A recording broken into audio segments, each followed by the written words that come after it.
1월 18일 화요일입니다. 새벽 예배 드리시겠습니다. 우리 다 함께 찬송가 287장을 찬송 드리십니다. 287장입니다.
사도신경으로 신앙 고백하시겠습니다. 나는 전능하신 아버지 하나님, 천지의 창조주를 믿습니다. 나는 그의 유일하신 아들 우리 주 예수 그리스도를 믿습니다. 그는 성령으로 잉태되어 동정녀 마리아에게서 나시고 본디오 빌라도에게 고난을 받아 십자가에 못 박혀 죽으시고 장사된 지 사흘 만에 죽은 자 가운데서 다시 살아나셨으며 하늘에 오르시어 전능하신 아버지 하나님 우편에 앉아 계시다가 거기로부터 살아있는 자와 죽은 자를 심판하러 오십니다. 나는 성령을 믿으며 거룩한 공교회와 성도의 교제와 죄를 용서받는 것과 몸의 부활과 영생을 믿습니다. 아멘. 오늘 은혜 주실 기록된 하나님 말씀 누가복음 5장 12절에서 26절까지 말씀입니다. 누가복음 5장 12절에서 26절까지 말씀입니다. 찾으셨으면 우리 함께 읽겠습니다. 예수께서 한 동네에 계실 때에 온몸에 나병 들린 사람이 있어 예수를 보고 엎드려 구하여 이르되 주여 원하시면 나를 깨끗하게 하실 수 있나이다 하니 예수께서 손을 내밀어 그에게 대시며 이르시되 내가 원하노니 깨끗함을 받으라 하신대 나병이 곧 떠나니라.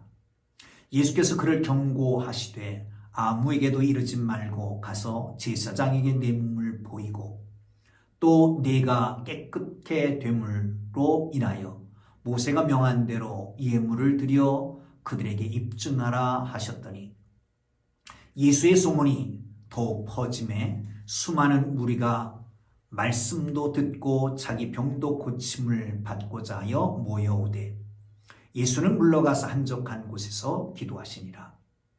하루는 가르치실 때에 갈릴리 각 마을과 유대와 예루살렘에서 온 바리새인과 율법 교사들이 앉았는데 병을 고치는 주의 능력이 예수와 함께 하더라. 한 중풍병자를 사람들이 침상에 메고 와서 예수의 앞에 들여 놓고자 하였으나 무리 때문에 메고 들어갈 길을 얻지 못한지라. 지붕에 올라가 기와를 벗기고 병자를 침상째 무리 가운데로 예수 앞에 달아내리니 예수께서 그들의 믿음을 보시고 이르시되 이 사람아 네 죄의 사함을 받았느니라 하시니 서기관과 바리새인들이 생각하여 이르되 이 신성 모독하는 자가 누구냐? 오직 하나님 외에는 누가 능히 죄를 사하겠느냐? 예수께서 그 생각을 하시고 대답하여 이르시되 너희 마음에 무슨 생각을 하느냐? 네 죄 사함을 받았느냐 하는 말과 일어나 걸어가라 하는 말이 어느 것이 쉽겠느냐? 그러나 인자가 땅에서 죄를 사하는 권세가 있는 줄을 너희로 알게 하리라 하시고 중풍병자에게 말씀하시되 내가 네게 이르노니 일어나 네 침상을 가지고 집으로 가라 하시매 사람들이 그들 앞에서 곧 일어나 그 사람이 그들 앞에서 곧 일어나 그 누웠던 것을 가지고 하나님께 영광을 돌리며 자기 집으로 돌아가니 모든 사람이 놀라 하나님께 영광을 돌리며 심히 두려워하여 이르되 오늘 우리가 놀라운 일을 보았느니라. 아멘. 할렐루야. 우리는 이 땅에 살아가는 날 동안 생로병사의 고통에서 벗어날 수가 없습니다. 이로 인해서 마음과 영혼까지도 병들게 되지요. 더 큰 고통입니다.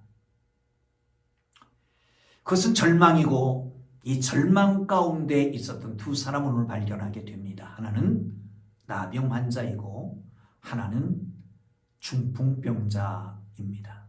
이들이 예수님을 만났고 신라 같은 그 소망 속에서 새로운 놀라운 삶을 영위하게 되는 것을 볼 수가 있습니다.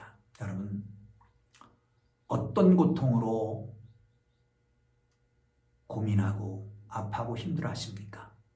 이 시간 말씀을 듣는 중에 정말 예수님의 손길을 느끼고 예수의 거룩한 선포를 통해서 영광의 도구들이 되기를 주님의 이름으로 축복합니다. 할렐루야. 나병 환자가 등장합니다. 한 나병 환자가 원하시면 나를 깨끗게 할 수 있습니다. 예수님께서 손을 대시면서 내가 원하노니 깨끗함을 받으라. 그 순간에 나병은 치료됩니다. 예수님께서는 제사장에게 보이고 그리고 모세의 율법을 따라서 예물을 드려라. 그리고 입증해라 라고 말씀합니다. 사람들은 모여왔고 그러나 예수님은 기도하러 한적한 곳에 가셨더라 라고 하는 것이 첫째 나병 환자의 사건입니다. 여러분, 나병이 들면 공동체에서 소외됩니다. 나병이 들면 심지어는 가정 공동체에서도 소외됩니다. 더 뼈아픈 사실은 신앙 공동체인 여호와 하나님으로부터도 버림받았다고 생각하는 것입니다. 외롭습니다. 쓸쓸합니다. 스스로 외칩니다. 부정하다, 부정하다 이러지 말라는 겁니다. 이게 나병 환자의 모습이지요. 예수님을 만났습니다. 원하시면 나를 깨끗게 할 수 있습니다. 그랬더니 예수님은 말씀 한마디로 고칠 수 있을 텐데 가까이 오셔서 손을 대셨습니다. 여러분, 이 손을 대는 순간 어떤 감동이 왔을까요? 다 버렸는데 친구도 버리고 심지어 형제들도 버리고 부모도 버리고 신앙 공동체에서도 버림을 받았는데 예수님의 손을 닿는 순간, 터치하는 순간 그에게는 하늘 아버지의 따뜻한 손길이 느껴지지 않았겠습니까? 여러분, 그렇습니다. 마음의 상처, 육체의 질병, 예수 그리스도의 손길, 하나님의 손길이 닿는 순간, 여러분 그 안에서 주님을 만나는 그 순간에 모든 소외됨에서 회복되고 버림받은 가운데서 하나님의 거룩한 은혜를 누리게 될 줄로 믿으시기를 축원합니다. 아니, 지금 이 순간에도 우리 주님의 거룩한 손길이 여러분을 어루만지시고 계시는 것을 믿으시기를 축원합니다. 지금 다가오셨습니다. 손을 내미십니다. 아무도 손대지 않는, 그리고 누구든지 창피하게 생각하는, 그리고 버림받은 그를 만지시는 것처럼 여러분 오늘 이 시간 예수님의 손길을 느끼시기를 주님의 이름으로 축원합니다. 할렐루야.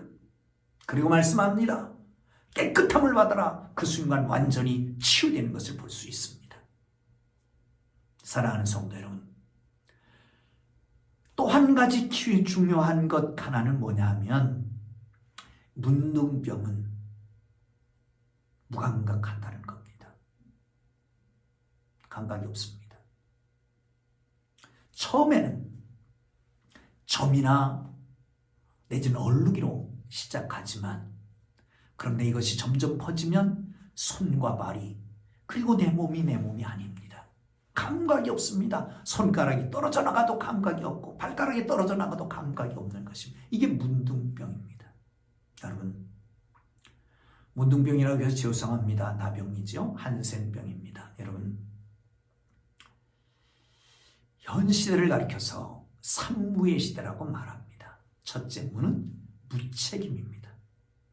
누구도 책임지는 사람이 없습니다. 또 한 가지는 무감동입니다. 감동이 없습니다.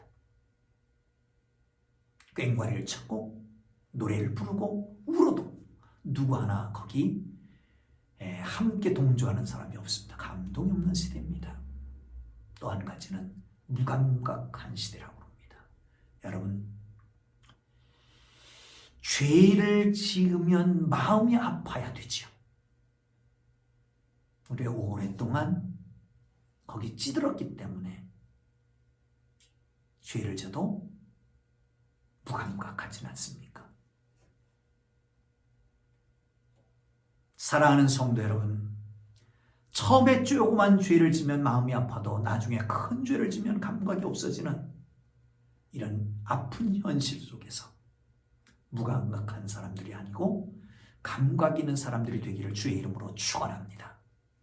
말씀에 통해서, 우리의 삶을 통해서 죄에서 벗어나서 거룩한 삶으로 나가는 하나님의 사람들 되기를 주의 이름으로 축원합니다. 자, 예수님께서 말씀하십니다. 제사장에게 보이고, 그리고 내 깨끗함 후에 됨으로 인해서 모세가 명한 대로 예물을 드려 그들에게 입증하라 라고 말씀합니다. 모세의 명한 대로. 우리는 종종 예수님이 오시면 은혜의 시대가 시작되며 구약의 율법은 다 필요 없다고 그러지만 구약의 율법은 몽학선생입니다. 그래서 예수님 앞으로 인도하는 역할을 한다라고 말씀하잖아요. 예수님은 율법을 폐하러 온 것이 아니라 완성하러, 온전케 하러 오셨다고 말씀합니다. 여러분, 모든 것이 다 틀이 있고 질서가 있습니다. 질서를 파괴하는 것이 은혜인 줄 알지만 여러분, 질서를 지켜야 됩니다. 은혜라고 하는 것은 뭡니까? 여러분, 종종 우리는 그런 생각을 해야 합니다. 상식이라고 하는 게 있습니다. 그런데 상식보다 못한 것은 몰상식입니다. 그럼 상식 위는 뭘까요? 법이라고 하는 것이 있습니다. 법에 저촉되지 않는 것도 상식선이 무너질 때가 있습니다. 상식이 아닐 때가 있습니다. 또한 그것보다 더 큰 문제는 양심이라고 하는 거죠. 상식, 그 밑에 법, 그리고 그 위에 은혜입니다. 자, 다시 한번. 상식선이 있습니다. 근데 상식에 못 미치는 것은 법으로 다스립니다. 그러니까 법 위에 상식이 있고 상식 위에 양심이라고 하는 것이 있습니다. 상식적으로는 통하지만 양심에서 걸러지는 것이죠. 그 위에 은혜가 있는 것입니다. 사랑하는 성도 여러분, 예수 그리스도의 은혜 가운데에 질서의 하나님 질서를 지킬 수 있어야 됩니다. 은혜가 넘치면 질서가 파괴되는 줄 아는데 여기 질서를 지키면서 은혜를 누리는 거예요. 이 하나님의 사람들이 되기를 주의 이름으로 축복합니다. 자, 중풍병자를 고치십니다. 여기 오늘 본문에는 바리새인과 율법사들이 함께 모였습니다. 그리고 거기에 병 고치는 역사가 나타나기 시작합니다. 그런데 문제는 거기서 모이기만 했을까요? 말씀을 가르치니까 거기에 논쟁이 있었을 겁니다. 한참 뜨겁게 논쟁하고 있는데 먼지가 쏟아집니다. 보니까 조금 있더니 지붕이 뜯기고 거기에 침상처럼 내려옵니다. 얼마나 기겁을 했을까요? 먼지 난다. 몰상식하다. 이게 말이나 되느냐? 그렇지만 중풍병자 하나를 3명이 4명이 데리고 왔습니다. 예수님 앞에 가까이 가려고 그러는데 사람도 많고 도저히 갈 수가 없어서 지붕을 뜯어 내리게 된 거죠.